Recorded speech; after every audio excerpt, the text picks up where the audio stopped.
Samueli akasema, l'Éternel n'a pas non plus choisi celui-ci. wala Bwana kumchagua huyu. Isaïe fit passer ses 7 fils devant Samuel. Basi Yese akapitisha wana wake 7 mbele ya Samueli. Et Samuel dit à Isaïe, Na Samueli akamwambia Yese, l'Éternel n'a choisi aucun d'eux. basi Bwana kuchagua hata mmoja kati yao. Puis Samuel dit à Isaïe, Bacha Samueli akamwambia Yese, sont-ce là tous tes fils? wana wako wote ni hapa? Et il répondit, Naye akasema, il reste encore le plus jeune, mmoja anabaki mdogo wa wote, mais il fait paître le brebis. lakini tazama yeye anachunga kondoo. Alors Samuel dit à Isaïe, Samueli akamwambia Yese, envoie-le chercher, tuma kumwita, car nous nous placerons avant qu'il ne soit venu. kwa maana tutaketi kabla yeye hakujafika. Isaïe l'envoya chercher. Basi Yese akatuma watu kwenda kumtafuta. Or, il était blond avec de beaux yeux Japo alikuwa mweupe na macho mazuri et une belle figure. na uso mzuri. L'Éternel dit à Samuel, Basi Bwana akamwambia Samueli, lève-toi, shimama, oins-le, umpakae mafuta, car c'est lui. maana ni yeye. Amen. Amen. Bien-aimés, nous venons de passer un moment de prière sous le thème de l'inutilité à l'utilité. Tunatokea kupitisha wakati ya maombi mkishina kutoka maisha ya ovyo kwenda maisha ya lazima. Et pour ce matin, le Seigneur m'a mis à cœur de parler de ces sous-thèmes. Asubuhi ya leo Bwana anaweka katika roho yangu semesio juu ya kishina kitoko. Un cœur utile à Dieu. Roho ile inakuwa lazima kwa Mungu. Avant que je ne puisse entrer dans le vif de mon message par rapport à ces sous-thèmes, Mbele ya mimi kuingia mketo ujumbe yangu kwamba tena kishina kitoko, j'aimerais énoncer quelques vérités sur les cœurs de l'homme. napenda kuambia makweli ya chana juu ya roho ya mtu.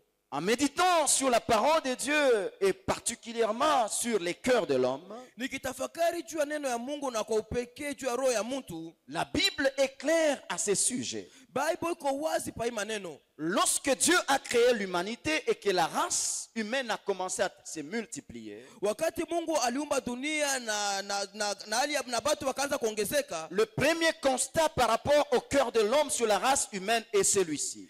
kitu kia kwanza kile Mungu aliona kwamba tana abantu ni hii. Nous les trouvons dans le livre de Genèse au chapitre 6 et le verset 5. Tunaikuta mtabu kia Mwanzo sura 6 mstari wa 5. La Bible dit, le cœur de l'homme est enclin au mal. Basi roho ya mtu inaendea sana kububaya. Le cœur de l'homme est prédisposé à faire le mal. Roho ya mtu iko tayari juu ya kufanya bubaya. Voilà mon frère, ma soeur, Tazama ndugu na dada que tu yangu, le saches ou pas, ujue wala usijue, que tu le veuilles ou pas, upende wala usipende, quelle que soit la volonté que tu as, ingawa kutaka ile uko mais nayo, tu ne dois pas oublier aweze kusahabu que la nature de ton cœur kusema hali yako est prédisposée à faire ce qui est mal. iko tayari juu ya kufanya C'est bibaya. pourquoi la Bible nous recommande Ni vile Bible natuambia de veiller sur notre cœur. kukesha juu ya maroho yetu. Pourquoi? Parce que naturellement, Juu kwa kawaida le cœur de l'homme roho ya mtu est enclin au mal. yote inakuwa tayari juu ya kufanya Ça, bibaya. c'est la première vérité. Hii ni kitu cha kwanza. La deuxième vérité, Kitu ya pili, par rapport au cœur, kuambatana na roho, la Bible dit, Bible nasema le cœur de l'homme roho ya mtu est mauvais iko mubaya par-dessus tout. kupita vyote. Qui peut le sonder Ni nani anaweza si ce kuipeleleza n'est l'Éternel? kama ina wa milele? Quelle que soit la bonté que tu peux manifester, Ingawa buzuri ile unaweza kuonesha, n'oublie pas ujisabu que le cœur que tu possèdes sema roho ile uko est nayo mauvais. iko mubaya.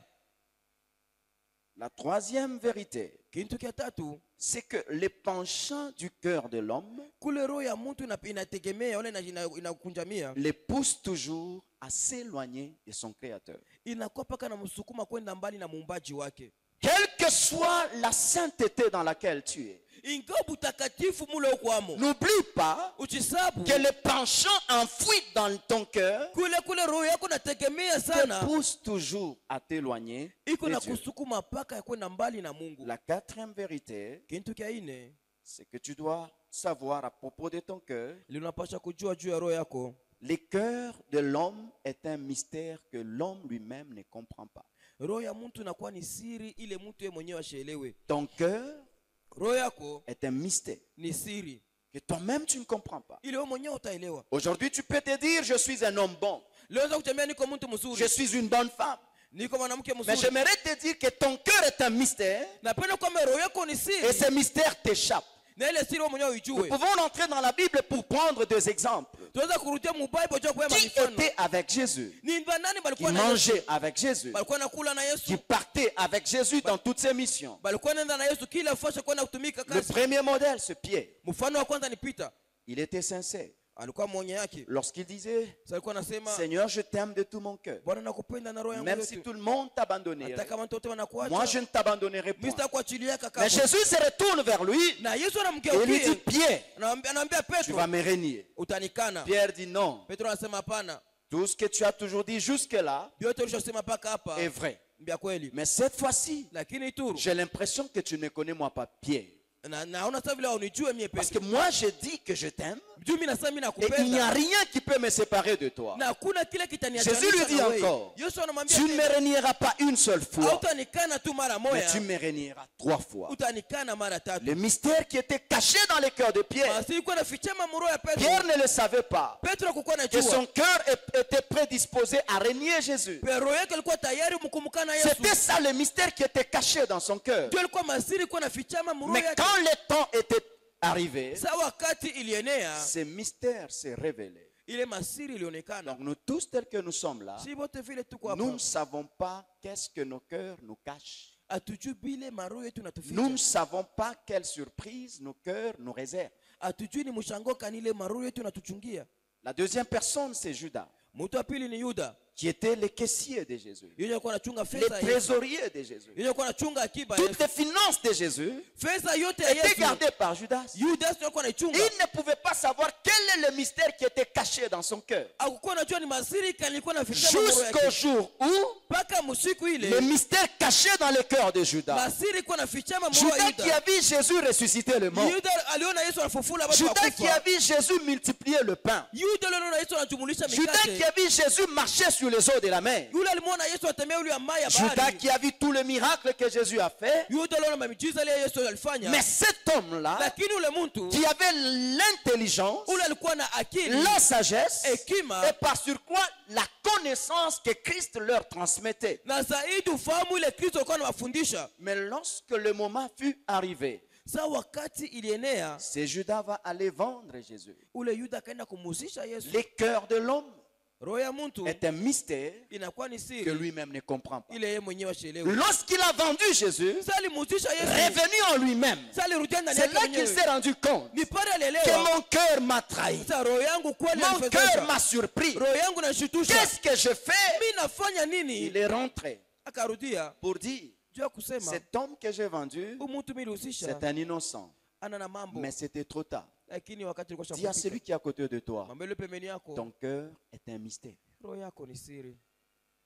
Dis-lui très bien, Mwambie mzuri, ton cœur roho yako est un mystère. inakuwa ni siri. Le message de ce matin a pour but de guérir le cœur d'une personne. Ujumbe ya asubuhi iko na shabaha ya kuponesha roho ya mtu Le mmoja. message de ce matin a pour but de présenter un réceptacle à Dieu, Hii ujumbe ya asubuhi iko na shabaha kuonesha kupokelewa kitu kutoka kwa Mungu. un réceptacle à Dieu Ikuonesha mtu mmoja anashikia kitu kwa Mungu. dans lequel Dieu va déverser de nouvelles choses Kitu kile kitapokea mule ndani yake Mungu ataweka pour que kitu tu sois moja. utile et pour Dieu Juko lazima kwa Mungu et pour les hommes. na kubantu. Voici d'autres vérités encore. Tazama ukweli ingine. Parce que mon thème ce matin, c'est Dieu Juu kishindangu asubuhi ou un leo cœur utile à Dieu. ni Mungu ana roho ile kwa lazima kwa Mungu. Dieu est à la recherche d'un cœur qui lui soit utile. Mungu kuna tafuta roho ile itakuwa ya lazima kwake. Dis à celui qui est à côté de toi. Mwambie yule yuko pembeni yako. Ce matin, Hii asubuhi Dieu Mungu cherche eko un natafuta cœur roho qui lui soit utile. ile itakuwa ya lazima Dis-lui kwake. encore. Mwambie tena.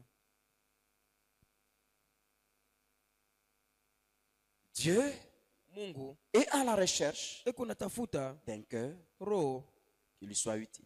ile itakuwa ya lazima kwake. Lorsque Dieu trouve un cœur utile, Sasa Mungu anapata roho ya lazima, il rend cette personne utile. anafanya ule mtu akuwa lazima. Je reprends.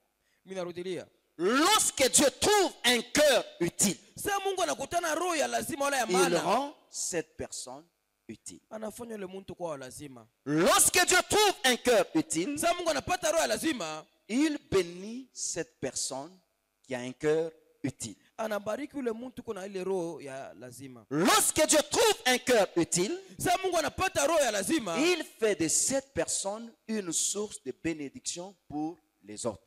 anamfanya ule mtu kwa chemuchemu ya baraka juu ya bengine. La deuxième vérité, Ukweli ya pili, la mesure qui permet à Dieu ile kipimo inaonyesha Mungu de se déverser dans une personne ya kuweka vitu wala kujiweka mmuntu wa mtu, et au travers de cette personne toucher d'autres personnes, na kupitia ule mtu aguse bantu bengine. cette mesure-là, c'est le cœur de l'homme. Ile kipimo inakuwa ni roho ya mtu. La mesure Kipimo qui permet à Dieu de se déverser dans une personne ile inamwezesha Mungu aingililie wala aingie mu maisha ya mtu, et au travers de cette personne, na kupitia ule mtu c'est le cœur de l'homme. inakuwa ni roho ya mtu. Donc ce matin, Dieu est en train de regarder chacun dans nos cœurs Asubia leo Mungu kuna angalia roho ya kila moyo wetu, pour voir en qui est-ce qu'il peut se déverser, jua kuona ni mwanani mula ataweza kuingia, en qui est-ce qu'il peut ni s'investir. mwanani mula anaweza kuweka mobintu Et s'il vyake, trouve cette personne, na kama anapata ule mtu Dieu va se déverser dans la personne, Mungu atajingisha mwa ule il va mtu, s'investir dans la personne, ataweka bintu mwa ule et au mtu, travers de cette personne, na kupitia ule mtu Dieu va toucher d'autres personnes. Mungu atagusa bantu bengine. Alléluia. Amen. Soit cette personne en qui Dieu va se déverser ce matin. Kuwa ule mtu ule Mungu atajingisha ndani yake asubuhi ya leo. Un cœur utile à Dieu, Roho ya lazima kwa Mungu c'est quel cœur? inakuwa ni roho. Un cœur utile à Dieu, Roho ya lazima kwa Mungu c'est un cœur qui bat au rythme du cœur de Dieu. inakuwa ni roho ile kuna pika, sababu ile roho ya Mungu iko napika. Ce matin, je prie de tout mon cœur Asubuhi ya leo nalomba na roho yangu yote, que l'assemblée Bonne Semence, parole de vie, makutano bonne semence parole de vie, soit constituée des hommes et des femmes dont le cœur bat au rythme du cœur de Dieu. itungiwe na banaume na banamuke ile maroho yabo kuna pika, sababu ile roho ya Mungu nayo iko napika.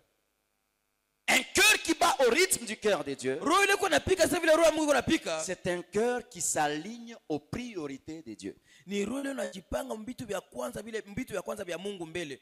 Alléluia. Amen. Un cœur qui bat au rythme du cœur de Dieu, Roho ile iko napika mahali ya roho ya Mungu, c'est un cœur qui est rempli des vertus de Dieu.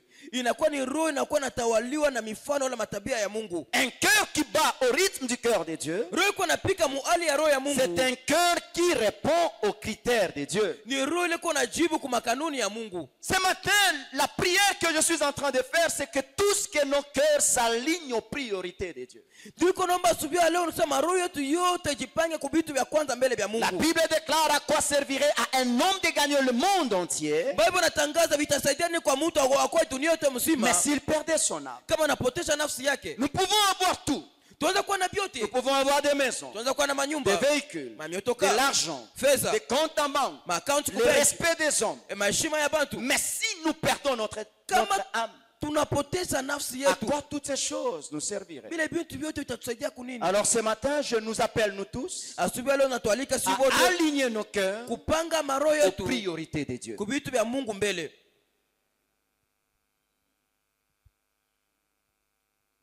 Une chose que nous devons comprendre encore ce matin. Kitu mwele tunampasha kuelewa tena ya asubuhi, En matière du cœur de l'homme, mumambo ya roho ya mtu, que nous le voulions ou pas, tupende wala tusipende, le cœur de l'homme est centré d'abord, ou le désir du cœur de l'homme est centré d'abord sur la personne elle-même. mania ya roho ya mtu inaikalia mbele juu ya mtu yeye mwenyewe. En d'autres termes, le cœur de l'homme Kwa sababu mwingine roho ya mtu est prédisposé à l'égoïsme. iko tayari wa kujipendelea. Mais il y a une vérité pendant que je préparais ce message que le Saint-Esprit m'a dit. Pako kweli mwa wakati nilikuwa natayarisha ujumbe leo, Mtakatifu aliniambia, Sachons une chose. kijua kitu moya, Lorsque nous sommes concentrés sur nous-mêmes, wakati tunaweka akili yetu juu yetu shi benyewe, Dieu, lui, Mungu yeye voit anaona comment est-ce que par nous, il peut toucher d'autres personnes. je kupitia sie anaweza kugusa bantu bengine. Quand tu es en train de penser à toi-même, Wakati kuna jiwazia wewe mais mwenyewe, quand Dieu te regarde, sasa Mungu il ne anakuangalia, pense pas à toi. ashikuwazie wewe Mais mbele. quand Dieu te regarde, Sasa Mungu il anakuangalia, pense comment par toi, anawaza je kupitia il wewe peut passer anaweza kupita pour toucher les autres. je kugusa bengine. Alléluia. Amen. La deuxième chose que le Saint-Esprit m'a dit est celle-ci. Kitu ya pili Roho Mtakatifu alinionyesha. Lorsque nous cherchons que Dieu nous bénisse, nous, Sasa tunatafuta Mungu atubariki siye. Dieu bénit moi. Mungu nibariki. Mais Dieu lui voit Lakini Mungu yeye anaona comment par toi plusieurs seront bénis. je kupitia weye bantu ba mingi batabarikiwa. Seigneur, bénis-moi. Mungu nibariki. Seigneur, bénis-moi. Mungu Mais nibariki. avant de te donner cette bénédiction, Bila kukupatia ile Dieu baraka. fouille dans ton cœur. Mungu anaangalia moyo Il yako. cherche à voir Anatafuta kuona comment par toi je kupitia plusieurs weye autres seront bénis. ba mingi bengine En watabarikiwa. réalité, Kwa kweli Dieu n'a jamais été individuel, Mungu ashakwaka wa mais upekee. il a toujours été collectif dans sa façon de faire. Anakuwa paka wa ujumla mnamuna yake kufanya Dieu kitu. choisit une personne Mungu anachakula pour faire mtu de cette moja. personne une multitude. Je kufanya yule mtu akuwa wa mingi. C'est-à-dire derrière une personne, Nikisema nyuma ya mtu Dieu moja voit des multitudes. Mungu anaona ba mingi. Il n'est donc pas question de toi. Nikisema haina mambo yako mbele. Il est question de ceux que Dieu va bénir au travers de toi. Nikusema inakuwa ni mambo bale Mungu atabariki kupitia wewe.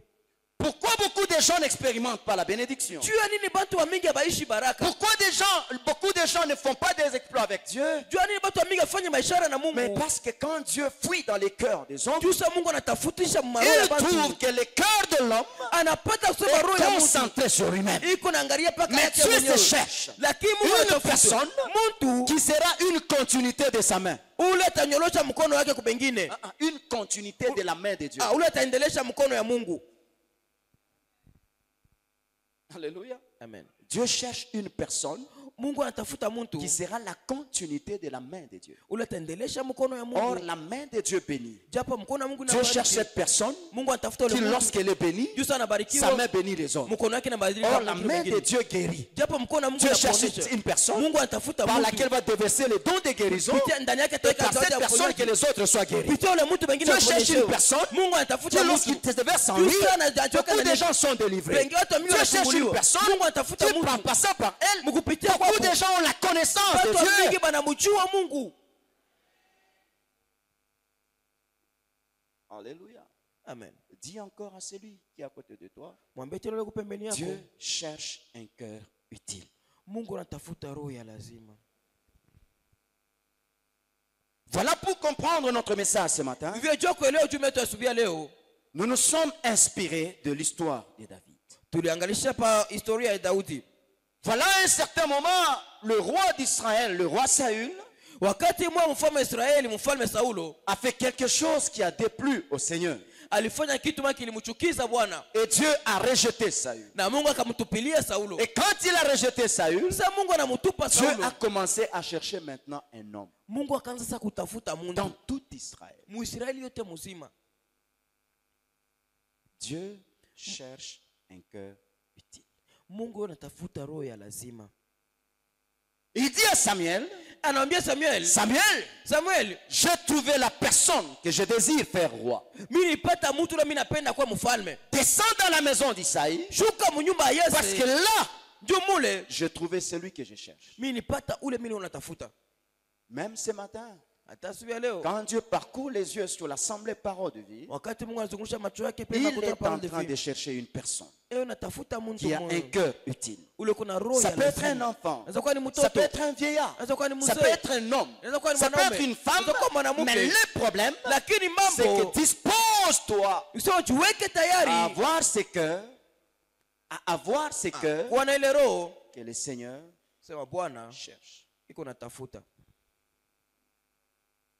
Voilà, il envoie Samuel dans la maison d'Isaïe Ni vile mtuma Samuel mnyumba ya Yese. en lui disant, descends dans cette maison. Anambia shuka mwele nyumba. C'est là que je me suis trouvé l'homme que je désire Ni mbali nijipatia mtu ule mimi napenda pour roi sur Israël. akuwe mfalme juu ya Israeli. Alors Samuel, il descend Sasa Samuel anashuka mo avec toute la connaissance qu'il avait. na kujua kote ile alikuwa Dès qu'il nayo. entre dans la maison d'Isaïe, Sasa anaingia tu mnyumba ya Yese. il fait face à Abinadab, Anakutana na un binadamu. homme costaud, Mtu kafiata. un homme élégant, mtu mrembo, un homme bien habillé. mtu mwenye kuvala Là où mzuri. Samuel était, Pale il s'est dit, Samuel Dieu alikuwa. avait raison Sasa Mungu alikuwa de na m'envoyer sheria dans cette maison. ya kunituma mwi Parce que nyumba. voici devant moi, Tu tazama mbele l'oint yangu, de l'Éternel est là. mpakaluo upaka Pendant mafuta kwa qu'il s'apprêtait pour oindre Abinadab, wakati anajitayarisha tu kumpakala mafuta binadamu. Dieu lui dit, Mungu anamwambia Ah, hapana, ce n'est pas lui. aina ye. Et Dieu ajoute encore, Na Mungu anaongeza tena, vous les hommes, mweye bantu vous regardez munaangaliaka, à l'apparence, unaangaliaka vile vitu Vous vinaonekana, regardez munaangalia ce qui frappe les yeux. vile viko navutia macho Mais yenu. moi, Lakini Je regarde mimi naangalia au cœur. muro. On amène Eliab. Banleta Eliab, Dieu lui dit, Mungu anamwambia ce n'est pas non plus. aina yeye. On amène Shammah. Banaleta Shama, Dieu dit, na Mungu ce anasema n'est pas lui. aina yeye. Et la Bible nous dit, Na Bible unatuambia on fut passer tous les 7 fils d'Isaïe. bakapitisha wana 7 wote ba Yese. Et Dieu dit toujours, Na Mungu anasema paka ce n'est pas lui. aina yeye. Et à un certain moment, Mwakati moya le père de David, babake Daudi il s'est dit, bon, ce sont là, anjambia c'est njoo sur qui je me suis investi. pale niweka manguvu yangu yote C'est na vitu sur yangu qui ndani je yako. m'appuie. Ndani yabo mimi Ce najishikamisha. sont là Ni bo les enfants qui font ma fierté. pale batoto Mon nafanya frère, fieri ma yangu. soeur, Ndugu na tu peux dada ne yangu. pas faire la fierté de ta famille. Unaweza wala ufanye Tu peux ne fieri ya pas jamaa faire la yako. fierté de ta Unaweza wala maison. wote heshima ya Tu nyumba peux ne yako. pas faire la fierté de ta Unaweza kufanya société. heshima ya watu Mais walio pembeni laisse-moi te yako. dire, Acha nikwambie, dispose-toi ujiweke à faire la tayari fierté de Dieu. kufanya fierté ya Mungu.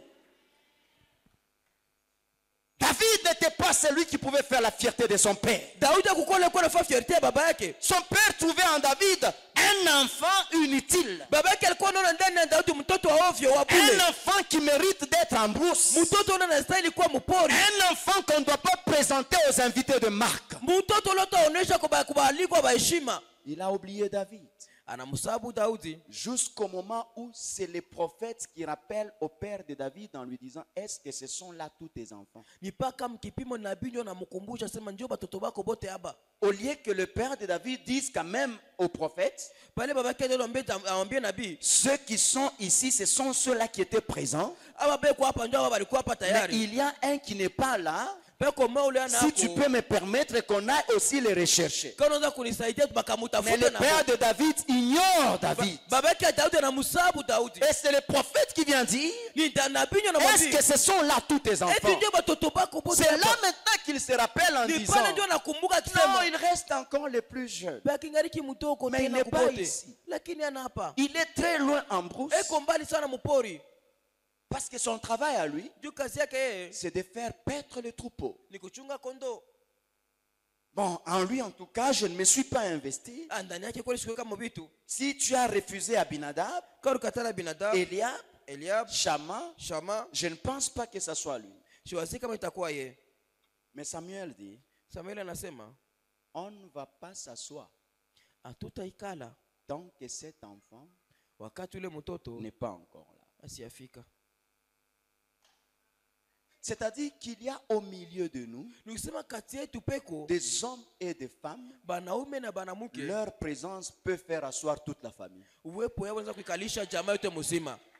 Dis à celui qui est à côté de toi, Mwambie yule pembeni yako, la personne qui peut faire asseoir ta famille, c'est toi. mtu anaweza kuikalisha jamaa yake chini ni wewe. Dis-lui très bien, n'a pas bien compris. Mwambie mzuri kusikia mzuri.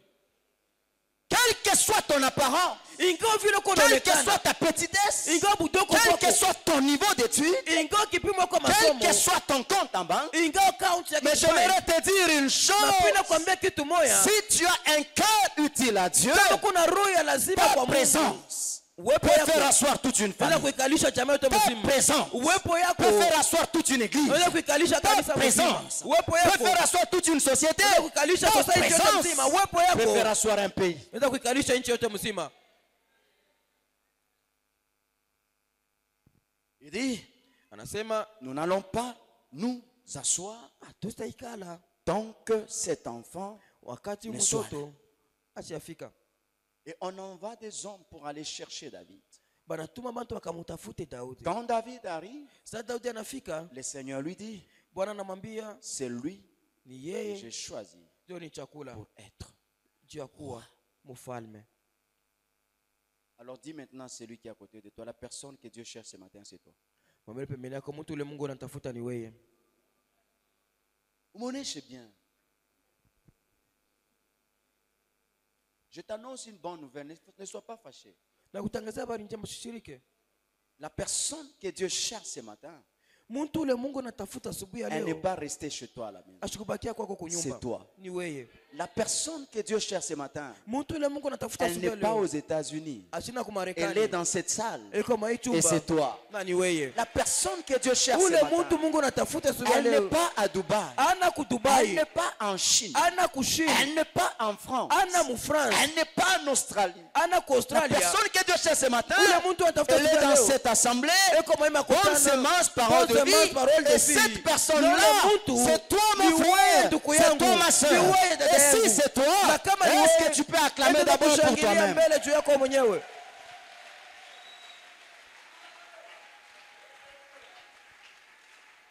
Ah, vous savez, à un moment donné, Wakati moya, lorsque tu sais que c'est toi que Dieu cherche, sasa unajua sasa ni wewe ndio tu Mungu peux marcher anatafuta. avec les Majunda. Unatembea na Est-ce qu'on peut mafieri marcher yote. avec les Majunda? Unatembea na Montre majunda. que c'est toi que Dieu cherche. Onyesha sasa ni wewe ndio Mungu Mais toi, anatafuta. debout, marche avec les Simama Majunda, tembea na non? majunda. Ah non, ce n'est pas toi que Dieu cherche, Ah, c'est non, moi non, que non, Dieu non, cherche. non, non, Comme non, c'est non, moi non, que Dieu non, cherche, non, non, je non, marche non, avec non, les non, non, Majunda. non, Je marche avec fierté, Natembea na fieri. même si je n'ai pas l'argent. Hata kama Mais sina c'est moi pesa, que Dieu cherche. kwa ni mimi ndio Mungu Même si anatafuta. tout le monde me Hata rejette, kama watu wote c'est moi wananitupilia, que Dieu ni cherche. mimi ndio Mungu Même si anatafuta. tout le monde me... Hata kama watu wote, Mais c'est moi que Dieu cherche. ni mimi ndio Mungu anatafuta. Marche encore avec Majunda. Tembea na majunda. Ah, frère, c'est moi que Dieu cherche. Mimi ndio Mungu anatafuta. C'est moi. Ni mimi. Umeonesha le kumpemenia Mwanzo beniaka que tu le veuilles, upende, que tu ne le veuilles pas, usipende. c'est moi. Ni mimi. Dis-lui encore, Mwambie tena, ça ne sert à rien de m'haïr. haina na maana kunichukia. Dis-lui, Mwambie, ça ne sert à rien de me haïr. haina na maana kunichukia. Attache-toi seulement à moi. Wani yambatane tu na Parce que les mie. personnes que Dieu Tu cherche, mtu le Mungu c'est moi. anatafuta, ni mie. Right.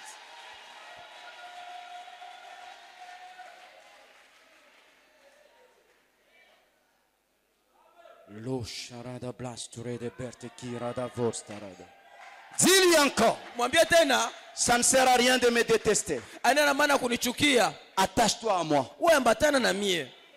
Ça ne sert à rien de me critiquer. Haina na maana kunisema. Attache-toi à moi. Wewe ambatana na mie. Ça ne sert à rien de me dénigrer. Haina na maana kunichukia. Attache-toi à moi. Wewe ambatana tu na mie. Ça ne sert à rien de me faire du Haina na mal. maana kunifanyisha Attache-toi vibaya. à moi. Ambatana na mie. Ça ne sert à rien Haina na maana de me pousser. kunisukuma. Attache-toi à Wewe moi. ambatana na mie. Ça ne sert à Haina rien. na Ça ne maana. sert à Haina na rien. maana. Attache-toi à Wewe moi. ambatana tu na Parce que la mie. personne que Yule Dieu cherche, mtu Mungu c'est moi. anatafuta ni mie.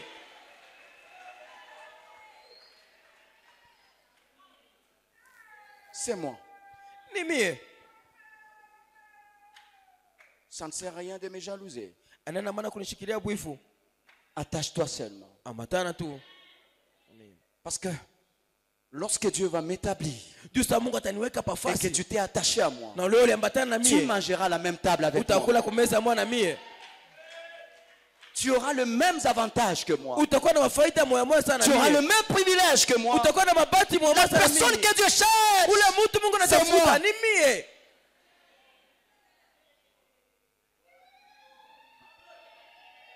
Est-ce que dans cette salle, il y a des hommes et des femmes Eti mwisho mpaka wanaume qui na sentent banamuka. que c'est eux que Dieu cherche? Bale banajua sasa ni bonjo Mungu anatafuta.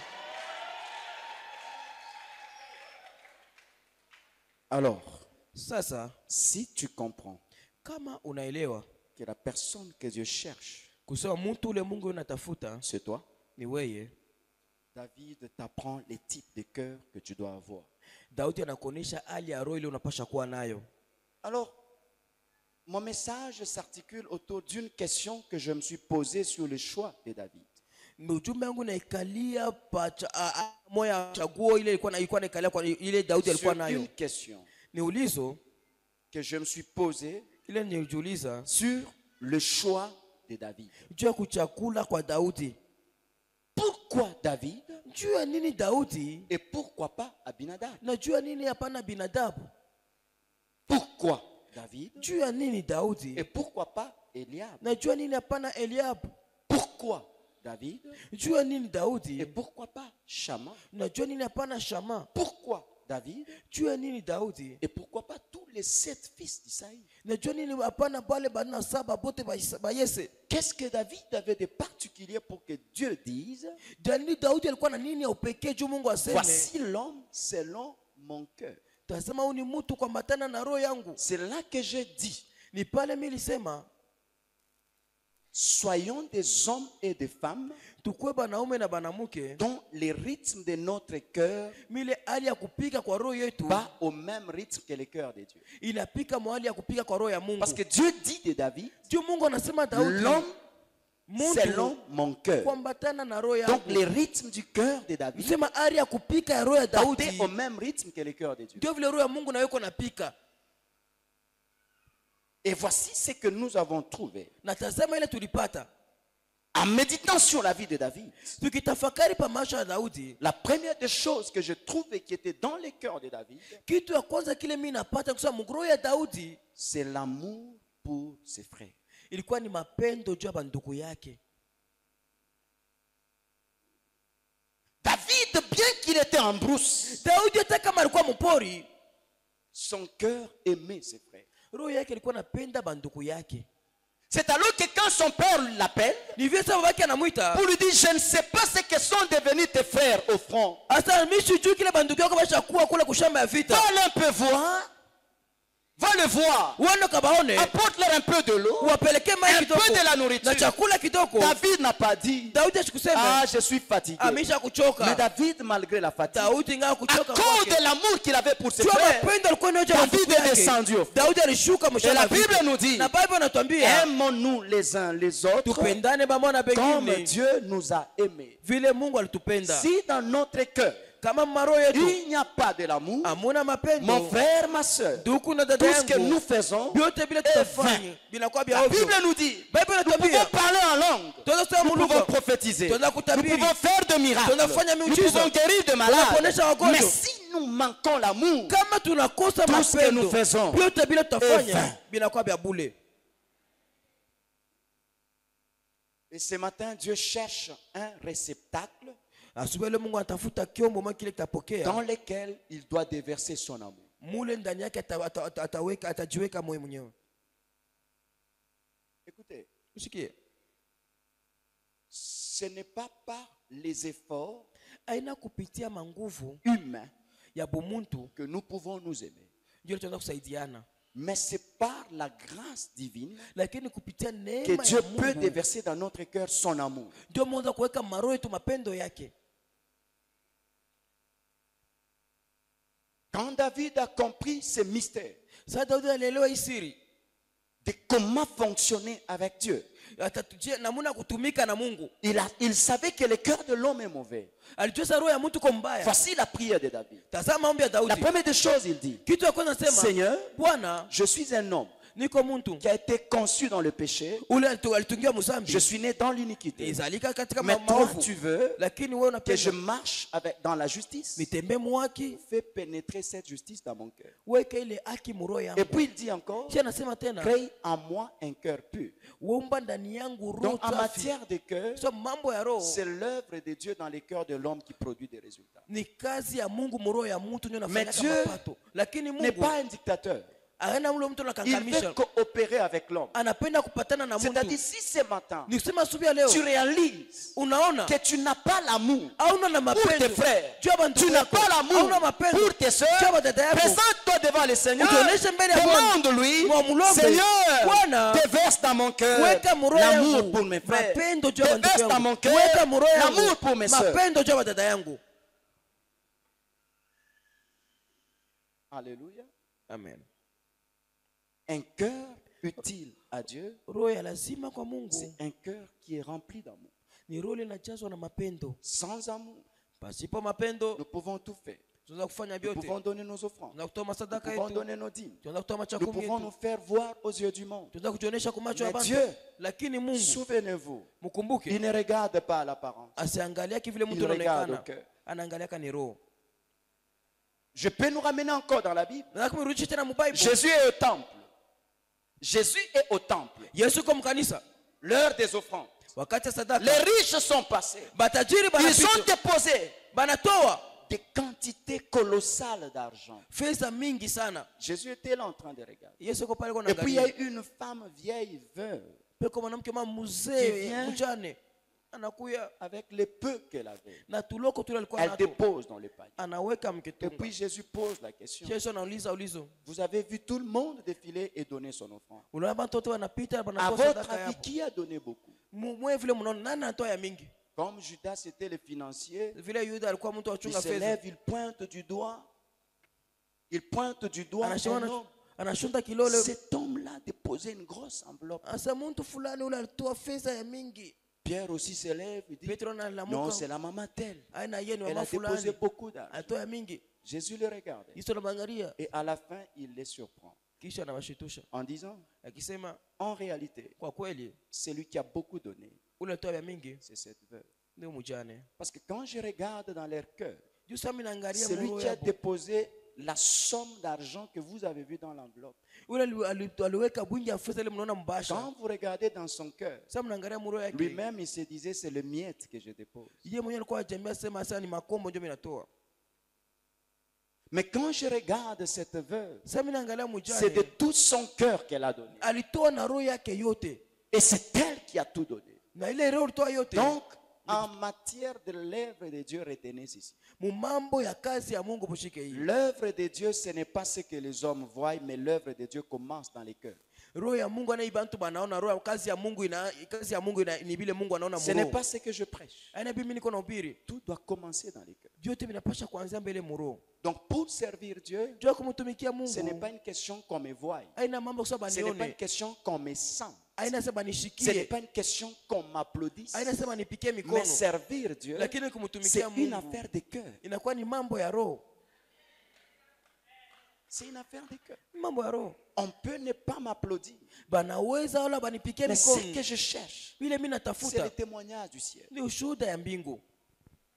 On peut me lapider. Baza nipika Mais maibwe. ce que je cherche, Ile mimi natafuta c'est le témoignage. ni ushuhuda ya mbingu. Et ce témoignage, Na ile ushuhuda Dieu ne l'a pas en dehors de moi, c'est dans mon cœur. Mungu ana nayo nje yangu, Mungu iko ndani ya roho yangu. Et toi-même, pendant que je prêche, ton cœur est en train de te parler. Na wakati niko na biro yako kuna kusemezea. Nous tous, nous sommes bien habillés ce Sio matin. tuchavala mzuri Nous sentons très bien ce matin. Nous avons loué très bien. Nous avons adoré très bien. Mais rentre dans ton cœur. Ton cœur te dira sa nature. hali yake. Tu ne peux pas nous mentir.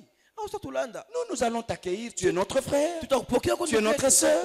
Nous chantons. Nous Tunaimba, dansons. tunacheza. Mais ton Lakini cœur, roho yako c'est. inajua. Ton cœur, c'est. Roho yako inajua.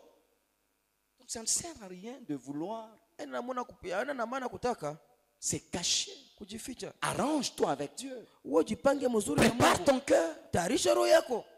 Présente ton cœur comme un réceptacle dans lequel le Seigneur va déverser son amour. Unaonesha roho vile kiombo mule Mungu ataweka mapendo yake. Aime ton prochain comme tu t'aimes toi-même. Penda mwenzako vile unajipenda mwenyewe. On vient poser à Jésus la question, quel est le plus grand commandement de tous? Banamuuliza Yesu amri munene Il kupita yote dit, il n'y en a que deux. Asa nipako paka Tu mbili. aimeras Dieu de tout ton cœur, de Utampenda Mungu na roho toute yako ton yako. âme, de toute ta force, Na nafsi yako na et nguvu yako tu yote. aimeras ton prochain. Na utapenda mwenzako. Si tu fais ces deux choses, Kwa nafanya vitu tu viwili accomplis toute la loi. unatimiza sheria yote. Mais qu'est-ce que nous ne voyons pas aujourd'hui dans nos églises? Lakini atuone nini leo mu makanisa yetu sasa?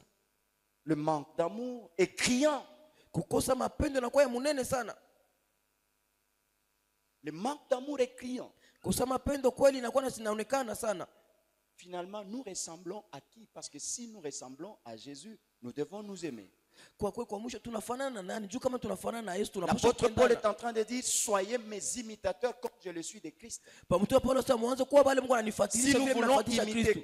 Christ, Kama tunapenda mfuatilisha que Kristo. Dieu déverse dans nos cœurs son amour. Mungu aweke maro yetu mapendo Seigneur, je yake. suis incapable d'aimer mon frère, Bwana nashindwa kumpenda ndugu incapable yangu. d'aimer ma soeur. Nashindwa kumpenda Mais dada yangu. déverse dans mon cœur cette quantité d'amour Weka maro yangu ile qui bwingi me mapendo. permettra d'aimer mon Ile frère, itaniwezesha kupenda d'aimer ndugu ma yangu. soeur, Kupenda dada tel que tu yangu. me le recommandes. Vile unanilomba mimi kufanya. Alléluia. Amen. C'était la première caractéristique que nous avons trouvée chez David. Hii ni hali ya kwanza tulipata kwa Daudi. David aimait ses frères Daudi alikuwa anapenda banduku et yake. David aimait tout le peuple de Dieu. Na Daudi alikuwa anapenda watu wote ba Mungu. La deuxième caractéristique que nous avons trouvée chez David, Kitu ya pili tulipata kwa Daudi, le pardon. kusamehe. David au service de Saül, Daudi kukazi ya Saulo, mais à un certain moment, wakati moya Saül veut tuer David. Saulo apenda Il poursuit David anamfuata pour l'éliminer. cha kumaliza. Mais à un moment donné, Wakati moya David Daudi était en face de Saül et il était sur le point de le tuer. alikuwa mbele ya Saulo, alikuwa anatafuta kumuua, Mais il dit, lakini anasema loin de moi mbali na mimi de toucher kugusa à loin de l'Éternel. kwa mpakaliwa mafuta wa Bwana. David pouvait se dire, Daudi c'est angechambia pour moi l'occasion d'achever mon ennemi, ndio bahati yangu hapa kumumaliza kumuua pour adui que yangu, je règne maintenant comme juu roi. nitawale sasa sasa Mais mfalme. David réalise Daudi que anaona non, moi hapana, David, je n'ai pas été éduqué comme cela par mimi mon Dieu. sifundishiwa hivi. Mi Daudi, Mon Dieu m'a appris à aimer mes ennemis. Mungu wangu alifundisha Ce kupenda qu'il adui est en yangu, train de faire pour me faire du mal, bali kwa nafanya kunifanyia moi je ne vibaya, les toucherai pas. mimi sitabigusa. Mais Dieu lui-même Mungu yeye s'en mwenyewe chargera. ataangalia Quant mambo à moi, wangu je mimi, continue à l'aimer ninaendelea comme kuwapenda roi d'Israël. vile mfalme wa Israeli, kama vile mfalme wa Il Israeli l'a pardonné. alisamehe. Le pardon. Msamaha. Toujours David. Daudi Un paka jour, pendant qu'il était en train de marcher, siku moja wakati iko natembea, un homme du nom de Shimei mtu mmoja jina Shimei commence à insulter David. anaanza kumchambula Daudi, Oh, un sanguinaire! asema muuaji, Tu vois comment Dieu t'a abandonné. una vile Mungu alikutupa, Tu fais la honte de tout Israël. unafanya haya ya Israeli yote Alors mzima. pendant qu'il marchait, Wakati unatembea, les gardes du corps de David bale balikuwa namchunga disent Daudi, à David, banawambia Daudi, mais ce chien-là ule est en imbwa train de t'insulter, toi, notre eko roi. nakuchambula wewe Mais qu'on mfalme, les tue seulement, ordonne qu'on les tue. we amuru tu Mais tumuue. David va dire ceci. Daudi anasema hivi, Ne les touchez pas. mshimubambe Si il m'insulte, kama ananichambula, c'est peut-être Dieu qui l'a poussé à m'insulter. pengine ni Mungu ndio anambia Laissez-lui faire ce qu'il a à mwacha faire. afanye vile Parce que kunafanya. moi, là, Juu mimi je n'ai pas affaire aux hommes. shida na mais mambo j'ai na affaire à watu, Dieu. niko na mambo na Mungu. Le pardon, Samehe. ceci me rappelle Inanikumbusha l'histoire de Jésus. historia ya Yesu. Quand les disciples ont dit à Jésus, demandons le feu. Sasa wanafunzi ambao Que le feu descende pour consumer tous ces gens. moto shuke. Jésus le regarde et dit, non, Anasema je ne hapana. suis pas venu pour consumer. Mimi sikuja Mon kulunguzana. frère, ma soeur, Tuko na dada le yangu. pardon. Kusamehe. Écoutez, Msikie. un jour j'ai enseigné sur le pardon. Sio nilifundisha juu ya msamaha. Et voici ce que je dis. Msikie hili nifanye. Le mot pardon, Hii neno msamaha, si nous pouvons le découper en 2 syllabes, kama tunaweza kuikata maneno mbili, nous avons par, tuko na sehemu don. na zawadi. Par, Sehemu, don. zawadi. C'est-à-dire, Ni kusema c'est par la grâce. kwa neema, C'est pardon. kupitia zawadi Nous obtenons le pardon de Dieu, tunapata pas parce msamaha que ya nous le Mungu. méritons, Aina juu mais c'est par la tunaistahili. grâce de Dieu qu'il nous pardonne. Ni kupitia neema ya Mungu Mais na si kusamehe. c'est par la grâce de Dieu, Lakini kama ni kwa neema ya comment toi tu ne Mungu, pardonnes pas? je wewe unashindwa kusamehe? Alléluia. Amen. Le pardon, Msamaha c'est un petit mot, inakuwa ni kaneno kaloko, mais qui pèse beaucoup. lakini kiko busito sana. C'est pourquoi la plupart a difficile de demander pardon Ndio maana ba mingi beko na kigumu ya kulomba buluma, et la plupart a difficile d'accorder le pardon. na watu wa mingi na kigumu ya kusamehe. Mais si tu comprends Kama unaelewa que si je suis en vie, kama niko malgré mzima, tout ce que je fais, ingawa vyote c'est par la nilifanya, grâce de Dieu. ni kwa neema ya En Mungu. réalité, Kwa kweli quelqu'un qui me fait du mal, mtu anafanya je dois le vibaya pardonner. napaswa Et msamehe. d'ailleurs, ce que vous ne savez Japo pas, ili amjue celui qui ne pardonne pas unashisamehe s'est fait du mal à lui-même. yeye mwenyewe anjikosea. C'est-à-dire quoi? Ni kusema nini? Lorsque dans ton cœur, Wakati muro tu yako renfermes une personne parce qu'elle t'a fait du mal, unamfungia mtu mmoja anakufanyisha vibaya, chaque fois que tu verras cette personne, tu manqueras la paix. kila wakati utamwona yule mtu utakosa salama. Tu peux être là, Unaweza kuwa même hapa pendant la louange, là. hata wakati ya Tu sifa loues avec onction, unasifa na tu adores avec onction. uko na mafuta Mais yote, dès que tu tournes à gauche, sio geuka tu kushoto, vois cette personne que tu ne veux pas pardonner. unaona yule mtu Même la joie anapenda de la louange disparaît. hata furaha yenyewe ya kusifu Même la joie de l'adoration disparaît. hata furaha yenyewe Mais la ya mabudu. personne là, Ule mtu elle continue à louer, elle continue à adorer. anaendelea kuabudu, Peut-être elle-même, Pengine elle a mwenyewe déjà oublié. acha na kusahau. Tu t'es fait du mal toi-même. Wewe mwenyewe unanikosea, unanifanyisha vibaya. Tu te fais du mal toi-même. Unajiumiza wewe mwenyewe. Pardonne Samehe. et passe. Na upite. Pardonne Samehe. et continue. Na uendelee. Toujours le mot pardon. Baka nino mwa Il y msamaha. a la lettre P, Peko se La lettre P. A. Peko A. la lettre E, Peko E. la lettre D, Peko D. la lettre O, Peko O. la lettre N. Peko La lettre P, P. c'est pour dire la paix. Ndio kusema salama. Quand tu pardonnes, Sasa unasamehe, la paix rentre dans ton cœur. salama inarudia moyo Mais yako. quand tu ne pardonnes pas, Kama usamehe, ton cœur est tourmenté. roho yako inakuwa paka kuhangaika. La deuxième lettre, la lettre A. Ya pili inakuwa ni A. Quand tu pardonnes, Sasa unasamehe, tu manifestes l'amour de Dieu. unaonyesha mapendo ya Mungu. La troisième lettre, c'est la lettre E, Ya tatu ni R. la réconciliation. Ile kuungana na kupatana. Quand tu pardonnes, Sasa unasamehe, tu te réconcilies unajipatanisha tena na avec mwingine. Dieu Na Mungu et avec les hommes. na bantu. Mais quand tu ne pardonnes pas, Sasa usamehe, Dieu ne te pardonne pas non plus. Mungu anaishi Et takusamehe. donc, tu n'es pas en réconciliation avec Dieu Unasema hauna et mapatano na tu n'es pas en Mungu. réconciliation avec Na les hauna hommes. mapatano na bantu. La troisième lettre, la quatrième lettre, c'est la lettre D. Ya ine inakuwa ni D. Dieu. Mungu. Le pardon rétablit ta relation avec Dieu. Msamaha inakuwa na Si inarudisha tu uhusiano wako pardonnes na pas, Mungu. Kama unasamehe, Tu peux prier en langue, unaweza kuomba tu mlugha, peux jeûner, unaweza kufunga mais chakula. entre toi et Dieu, Kati yawe na il Mungu y a une barrière. pako Mais mpaka. quand tu pardonnes, Sasa la unasamehe, barrière tombe ile mpaka et tu inaanguka. entres en relation Na avec Dieu. unaingia mahusiano na Mungu. La cinquième lettre, c'est la lettre O, Ya mwisho inakuwa ni O. orgueil. Kiburi. Le pardon brise l'orgueil de l'homme. Kiburi, msamaha inakuwa navunja Ce qui kiburi. fait qu'on n'arrive pas à nous pardonner les uns les autres, Inafanya tufikie c'est tout kusameheana simplement kwa maana. l'orgueil. Inakuwa tu ni kiburi. Bagnon ne tout mis, Anatumia hiyo. ni mulombeye pardon. C'est l'orgueil. Ni kiburi. Mais quand tu pardonnes, Sasa unasamehe, tu brises l'orgueil. unavunja Et kiburi. quand tu brises Sasa l'orgueil, unavunja kiburi. l'humilité entre en toi. Kujishusha Et kunaingia quand ndani l'humilité yako. entre toi, Sasa kujishusha tu kunaingia ndani deviens yako. favorable à Dieu. Unakuwa kumpendeza Parce que la Mungu. Bible déclare, Tu Baba unatangaza, il fait grâce aux humbles. anafanya résiste aux wale orgueilleux. wanakuwa kujichana Donc, na shindano wa kuburi. Si tu veux Kama unapenda attirer kukokota la grâce de Dieu, neema ya Mungu, la faveur de Dieu, fadhila ya Mungu, pardonne. samehe. Et la dernière lettre, Na c'est la lettre N, inakuwa ni nouvelle création, kiumbe kipya. nouvelle créature. Inakuwa kiumbe Donc le kipya. pardon Sio msamaha. permet une régénération. Inaruhusu tena kuzalika Donc upya. quand tu pardonnes, Sio unasamehe. tu te régénères, Unazalika tu tena deviens upya. une nouvelle personne. Unakuwa kiumbe Tu kipya. plais à Dieu. Una Mon nampendeza frère, Mungu. ma soeur, Ndugu na dada, pardonne. samehe.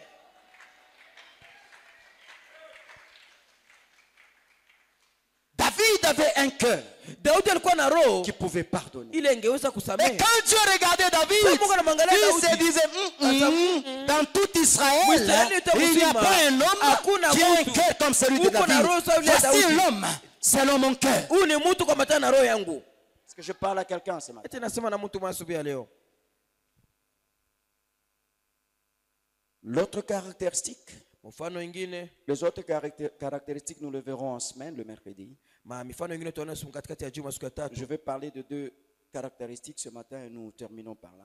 Tasemezana mifano mbili asubuhi ya leo tunamalizia En pale. dehors de l'amour Nje ya mapendo et du pardon qui était dans le cœur de David, na msamaha ilikuwa mroho ya Daudi. David avait un cœur serviable, Daudi alikuwa na roho ya kusaidia un wengine. cœur prêt à rendre service. Roho iko tayari kutumikia na Quand kusaidia son wengine. père pouvait chercher quelqu'un pour l'envoyer dans la brousse, Sasa wake angeweza kutafuta mtu wa kumtuma David mpori. se pointait pour dire, mais voici, envoie-moi. Daudi alikuwa anajionyesha sasa, mie huyu nitume. Quand son père cherchait quelqu'un pour aller au front, Sasa Mungu babake anatafuta mtu mmoja kwenda David kusema se vita. pointait pour dire, mais Daudi alikuwa voici, anajionyesha mimi envoie-moi. ni hapa tena. Quand on avait besoin de quelqu'un pour affronter Goliath, Sasa kwa anasema mtu wa David kupigana se Goliath. pointait pour dire, Daudi mais alikuwa voici. anasema mimi ni hapa. Mon frère, ma soeur, Ndugu na dada, la serviabilité ile kusaidia n'est pas wengine une faiblesse, haina busaifu. mais la serviabilité Kusaidia- est une kusaidiana force. inakuwa ni La nguvu. serviabilité Kusaidia est wengine une qualité. inakuwa ni Soyons les serviteurs des uns des autres. Kuwa wale kunatumikia wengine. Et d'ailleurs, c'est ce que la Bible nous dit. Ndio ile Baba anatuambia. La formule de la grandeur dans le royaume des cieux. Formula ya mkubwa mu ufalme wa Mungu, Le plus grand dans le royaume des cieux, c'est le plus petit. mkubwa mu ufalme wa C'est Mungu lui ndio qui se met au kwa service des autres. ule kunatumikia Alors, wengine. j'aimerais te poser juste une simple question. Napenda tu kuuliza ulizo kidogo. Combien de personnes tu sers dans cette Ni église? batu bangapi wale kunatumikia? Combien de personnes tu sers dans ta famille? Uko natumikia batu ngapi Combien de personnes mjamani? tu sers dans ta Ni société? batu ngapi wanatumikia msociety yenu? Alléluia. Amen. Nous devons être les serviteurs des uns et des autres. Nous Nous devons être serviables. Nous devons apprendre à rendre service les uns des autres. Pas parce que nous recherchons un intérêt égoïste, mais par amour pour mon frère. S'il a besoin de moi, je me présente pour lui. Selon ce que je peux faire par rapport à ce qu'il veut. Mais aujourd'hui, combien de chrétiennes sont serviables? Mais aujourd'hui, c'est le doute. Suspect. La soeur là, de la voix suspecte. Écoute, c'est Dieu qui juge. Ce que tu as à faire, fais-le. Ne regarde pas ce qu'il a fait ou ce qu'il n'a pas fait. Fais ta part, laisse Dieu faire sa part. Ne sois pas celui qui veut faire la part de Dieu dans la vie des hommes. Je reprends. Ne sois pas celui qui veut faire la part de Dieu dans la vie des hommes. C'est-à-dire celui qui juge pendant que Dieu n'a pas jugé. Celui qui condamne pendant que Dieu n'a pas condamné.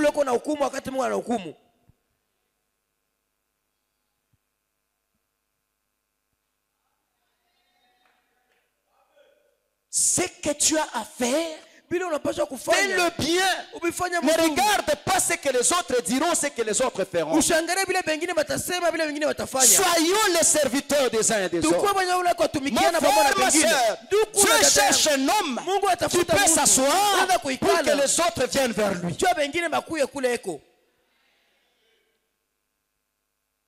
Tu as le don de conseiller, le don de chanter, le don de prier, le don d'évangéliser. Tu as l'argent. Tout ce que tu as, Dieu te les a donnés pour servir les autres. Au début, je commençais par dire, quand tu pries, bénis-moi, Dieu lui voit au travers de toi qui peut être béni.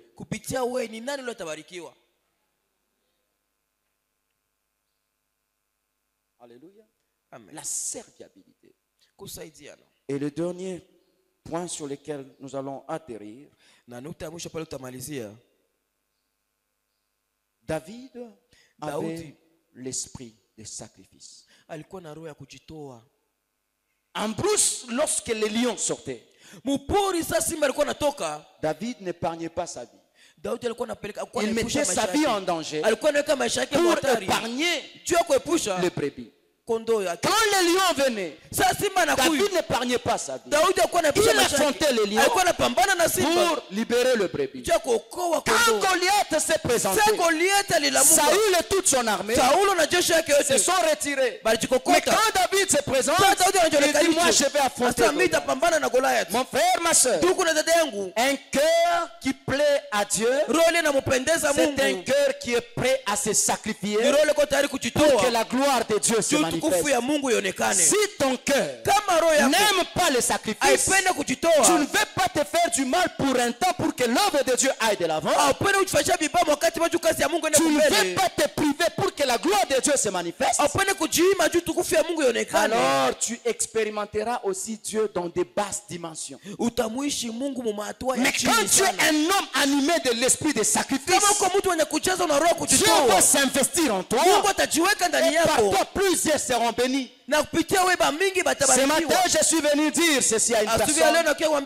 Dieu cherche un cœur qui lui est utile. Le cœur utile à Dieu, c'est un cœur qui est rempli de l'amour. Un cœur qui est utile à Dieu, c'est un cœur qui pardonne. Un cœur qui est utile à Dieu, c'est un cœur qui rend service. Un cœur qui est utile à Dieu, c'est un cœur qui est prêt à se sacrifier pour que l'œuvre de Dieu aille de l'avant. Dis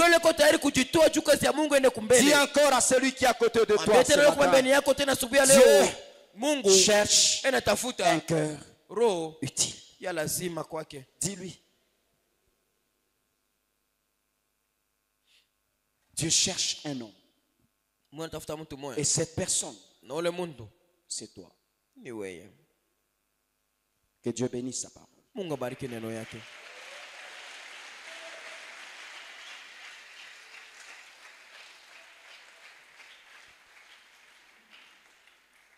Si tu sens que ce message est pour toi, Kama unasikia sema hii ujumbe ni yako, tu vas te tenir debout et nous allons prier. utashimama bwima na tutaomba.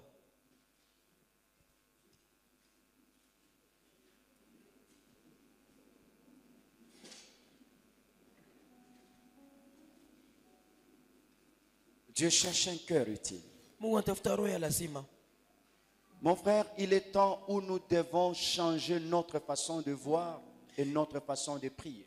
Mpendo, nakuwa ni wakati wa pasha kubadilisha namna yetu ya kuona na namna yetu ya kuomba. Nous nous sommes trop concentrés sur nous-mêmes. Tushaweka sana akili yetu juu yetu shi benyewe. Mais il est temps que nous puissions aligner nos cœurs aux désirs et aux priorités de Dieu. Ine wakati tupange maroho yetu mukutaka na mubitu vya Mungu mbele. La première requête, tu vas dire merci à Dieu pour cette parole que tu as entendue ce matin. Kishina kwanza tuambia Mungu asante juu ya neno unashikia asubuhi leo. Élève la voix et dis merci Seigneur pour cette parole. Panisha sauti yako naambia Mungu asante Parce juu ya qu'elle est neno. venue me guérir. Juu nikia Elle est kuniponesha. venue me délivrer. Ilikia kunifungula. Élève la voix et prie. Panisha sauti yako na uombe. Élève la voix et prie. Panisha sauti na uombe. Élève la voix et prie. Panisha sauti na uombe. Élève la voix. Panisha sauti. Dis merci à Dieu Mwambie Mungu asante. pour cette parole. Juu ya neno. C'est à cause de l'amour de Dieu pour toi qu'il t'a envoyé cette parole. Ni juu ya mapendo ile konayo juu yako ndio kutumia hii Merci neno. Seigneur pour nous avoir interpellés ce matin. Asante Bwana utualika. Merci Seigneur pour la grâce et le privilège que tu nous as accordé ce matin. Asante Bwana juu ya neema na bahati unayotupatia Bwana. Merci Seigneur parce que tu es un Dieu d'amour. Asante juu kwa Mungu wa mapendo. Tu es un Dieu fidèle. Uko Mungu mwaminifu. Un Dieu redoutable. Un Dieu tellement bon. Merci Seigneur parce que nous savons Asante Bwana juu tunajua que tu es à la recherche d'un homme. uko natafuta mtu moya. À la recherche d'un homme. Watafuta mtu. À la recherche d'un homme. Uko mkutafuta Voilà mtu. pourquoi Seigneur, Ndio maana Bwana. nous te disons merci. Pigia Nous te asante. disons merci. Pigia asante. Nous te disons merci Père.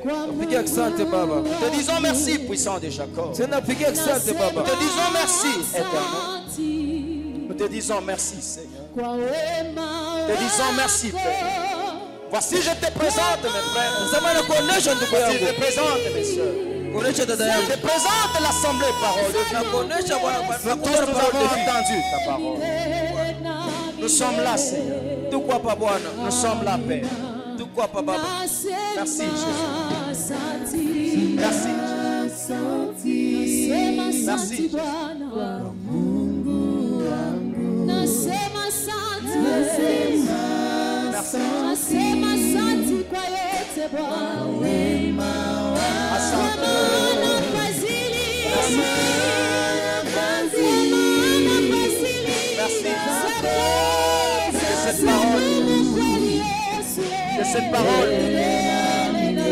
Cette parole ramène des choses.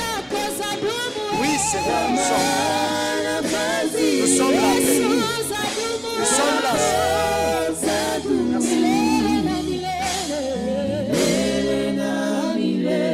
Écoute ma deuxième requête. Sikia shida yangu ya pili ya Tu maombi. vas dire ceci à Dieu. Utamwambia Mungu hivi, Seigneur, je te présente mon cœur.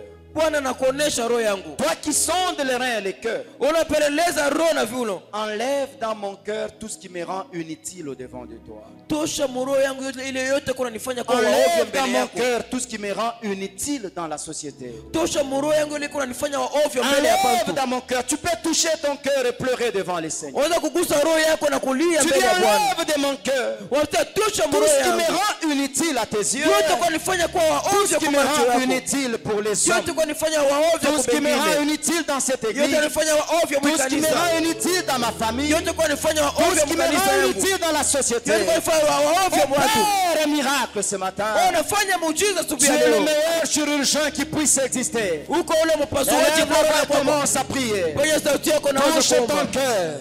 Ce matin, la main de Dieu est là pour guérir les cœurs. Roho ya Mungu anasubia leo kwa ajili ya kuponesha roho La main yako. de Dieu est là pour guérir les cœurs. Roho ya Mungu kwa ajili ya kuponesha maroho subia leo. Que le Seigneur enlève de ton cœur Bwana tosha roho yako. tout ce qui te rend inutile à Dieu, Yote nafanya kwa ovyo tout kwa ce qui te Mungu. rend inutile à la société, Yote nafanya wa ovyo tout ce qui mwangu. te rend inutile à ta famille. Yote nafanya kwa ovyo mchama Seigneur, me yako. voici au devant de toi, Père. Je te le demande au nom de Jésus. Enlève de mon cœur tout ce qui me rend inutile aux tes yeux. Enlève de mon cœur tout ce qui me rend inutile au devant de toi. Enlève de mon cœur tout ce qui me rend inutile dans la société. Enlève de mon cœur tout ce qui me rend inutile, Seigneur, à ma famille. Enlève de mon cœur tout ce qui me rend inutile dans le groupe. Seigneur, je te le demande. Au nom de Jésus. Je te le demande, Père.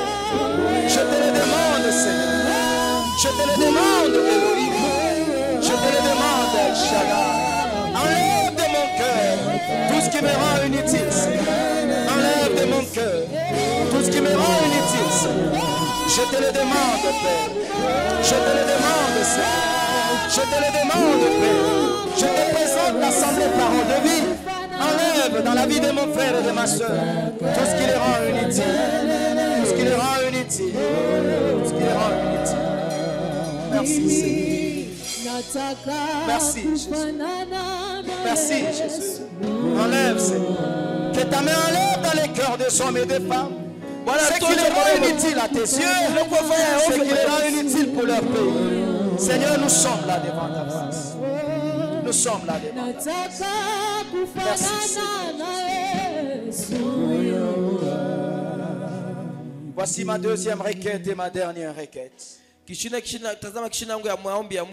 vas dire à Dieu, déconnecte mon cœur de tout ce qui me rend inutile et connecte mon cœur à ta fréquence. Connecte mon cœur à ta fréquence. Que mon cœur puisse battre à ton rythme. Que mon cœur puisse s'aligner à tes priorités. Que mon cœur puisse faire de tes désirs mes désirs. Demande à Dieu cela, mon frère. Déconnecte-moi de tout ce qui me rend inutile. Connecte-moi à ta fréquence, Seigneur. Que mon cœur batte à ton rythme. Que mon cœur s'aligne à tes priorités. Que mon cœur désire ce que toi tu désires. Élève la voix et prie. Élève la voix et prie. Prie pour ton cœur. Prie pour ton cœur. Prie pour ton cœur.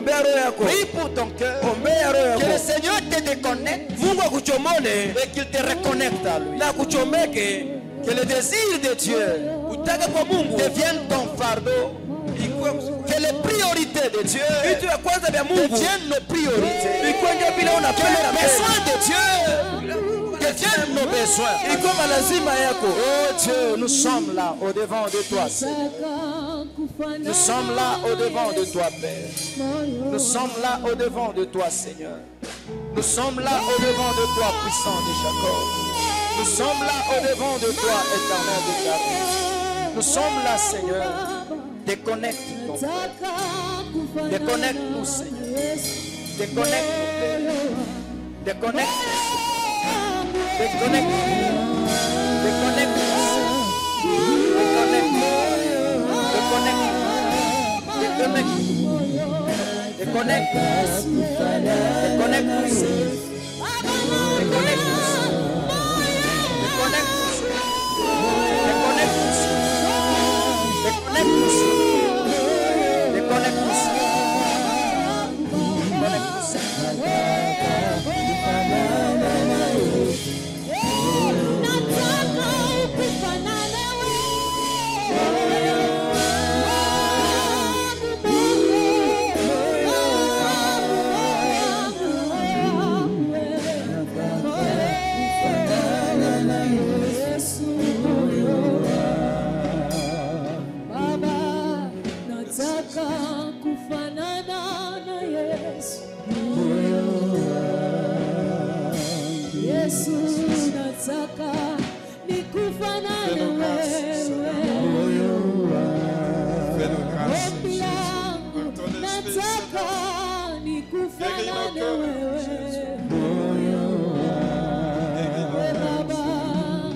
Nataka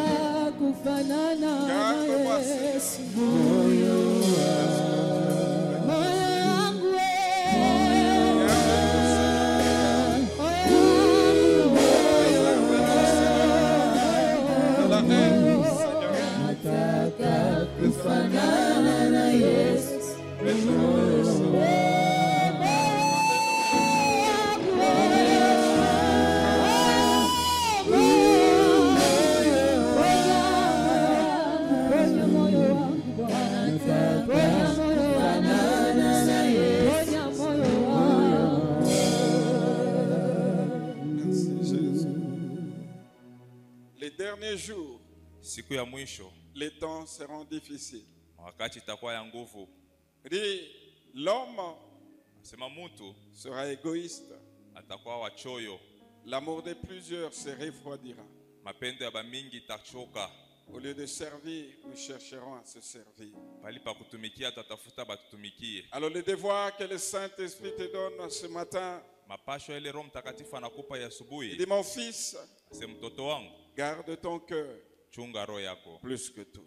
zaidi ya vyote. Pendant ce temps de la fin, bien-aimé, Mwi wakati ya mwisho wapendwa, le cœur de l'homme roho ya mtu échappe à l'homme lui-même. inamchokla mtu ye Le Seigneur mwenyewe. nous dit, garde ton cœur Na Bwana anasema chunga roho de la yako haine, na chuki de la jalousie, na bwivu, du manque de pardon, kosa kusamehe de l'égoïsme.